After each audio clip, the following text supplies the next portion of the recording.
Benešovský soud řeší případy jako na běžícím pásu. Na dnešek si jich soudce třeba naplánoval přes 20 a jak je vidět tady na rozvrhu, na každý si vyhradil jen 15 minut. Na úplném začátku byly nabídky od 2 portálů, Best Outdoors a bez reklamky. Stačilo ale podepsat smlouvu nebo vyslovit při zavolání do firmy číselný kód a člověk se zavázal k placení. O výdělcích z reklamy si mohl nechat jen zdát. Čekal jsem měsíc, 2, na stránkách nikde.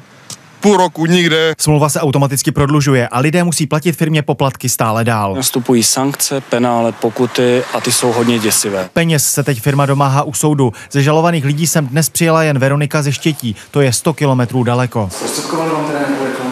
Ne. Měla jste z toho vůbec nějaký přínos? Ne, vůbec nic. Proč musela k soudu až do Benešova, netuší. Ani ta firma, ani její majitele, ani kdokoliv z těch poškozených, s kterým se setkal, nemají místní příslušnost v okrese Benešov, takže to je věc velmi podivná. Firma si ale Benešovský soud dala do smlouvy. Je náhoda, že její advokát má kancelář pár metrů od soudu? Mimochodem, jen dnes projednávané spory mu přinesly asi 200 000 korun. Každý, kdo prohrál, zaplatí firmě 2 500 a jemu skoro 9 000. Nebudu poskytovat rozhovory.